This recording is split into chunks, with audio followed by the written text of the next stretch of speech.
$36,22,997 যা চলতি রেট অনুযায়ী 44,14,62,303 টাকা সোনালী ব্যাংক পিএলসি মালিবাগ শাখায় সিআইডি বাংলাদেশ পুলিশের এই অ্যাকাউন্টে গত 25/3/2026 তারিখে তারা প্রেরণ করে। তদন্তকালে জানতে পারেন অসংখ্য বিনিয়োগকারী এই পঞ্জি স্কিমে ফাঁদে পা দিয়ে ইতিমধ্যে কোটি কোটি টাকা প্রতারণার শিকার হয়েছেন এবং এমটিএফই প্রতারণার মাধ্যমে হাতিয়ে নেওয়া অর্থের বড় একটি অংশ আন্তর্জাতিক ক্রিপ্টোকারেন্সি এক্সচেঞ্জ ওকেএক্স হচ্ছে চাইনিজ বেসড একটি, এক্স হচ্ছে এক্সচেঞ্জের সংক্ষিপ্ত রূপ। এই ওকেএক্স এই টাকা সংগৃহীত রয়েছে। তো আমি যেহেতু সিপিসির ডিআইজি, আমরা প্রত্যেকটা মামলা তদারকি করি, আমাদের তদারকির টিয়ার্স আছে, আমার আন্ডারে এডিশনাল ডিআইজি আছেন, তারপরে বিশেষ পুলিশ সুপার আছেন।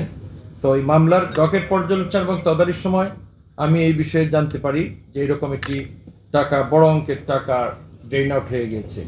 তৎপ্রেক্ষিতে আমার নেতৃত্বে তখন আমার এডিশনাল ডিআইজি ছিলেন শামসুল আলম শামস, ইনি এখন ডিআইজি ফরেন্সিকে আছেন, এবং আমার বিশেষ পুলিশ সুপার সজীব খান।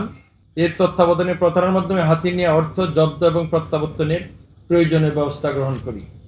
তদন্তকালে জানা যায় ওকেএক্সে অবস্থানরত অর্থ এমটিএফই প্রতারণার একটা বিশেষ বড় অংশ। এ পর্যন্ত এমটিএফই প্রতারণায় উক্ত ওয়ালেট হতে প্রায় 130 মিলিয়ন ক্রিপ্টো লেনদেন করা হয়েছে। এ বিষয়ে ওকেএক্স এক্সচেঞ্জের লিগ্যাল টিমের সঙ্গে যোগাযোগ করা হলে তারা আমাদেরকে আইনানুগ প্রক্রিয়ার মাধ্যমে উক্ত অর্থ ফেরত প্রদানে আগ্রহ প্রকাশ করেন। এরই ধারাবাহিকতায় বিজ্ঞ আদালতের শরণাপন্ন হলে বিজ্ঞ আদালত উক্ত মামলায় পাচারকৃত অর্থ ফেরত আনতে রাষ্ট্রায়ত্ত সোনালী ব্যাংকের সহযোগিতা নিতে বলেন। সেই প্রেক্ষিতে আমরা বিভিন্ন পর্যায়ে আলোচনার মাধ্যমে মালিবাগ শাখায় আমাদের সিআইডি 3 সেকশনের 3 ইউনিটের 3 জন বিশেষ পুলিশ সুপারের সিগনেচারের মাধ্যমে একটা যৌথ অ্যাকাউন্ট খুলি। বিজ্ঞ আদালত ও স্বরাষ্ট্র মন্ত্রণালয়ের নির্দেশনা মোতাবেক এই পাচারকৃত ক্রিপ্টোকারেন্সি বৈধ মুদ্রায় রূপান্তর ও হস্তান্তরের লক্ষ্যে অ্যাসেট রিয়েলিটি লিমিটেডের সাথে সিআইডি বাংলাদেশ পুলিশের একটা লিখিত চুক্তি সম্পাদিত হয়। অনেক আলোচনার পরে এই পদ্ধতিতে আমরা উপনীত হই।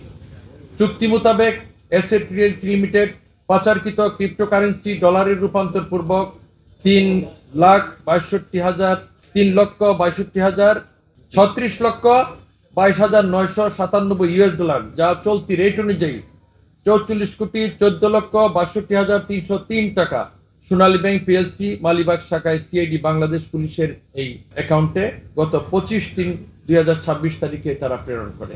পরবর্তীতে আমরা এই বিজ্ঞ আদালতের নির্দেশ মোতাবেক ভিকটিমদের অর্থ কিভাবে ফেরত প্রদান করা যায় সেটার আদালতের এবং প্রচলিত আইনের মাধ্যমে আমরা সেটা ডিসবার্স করব।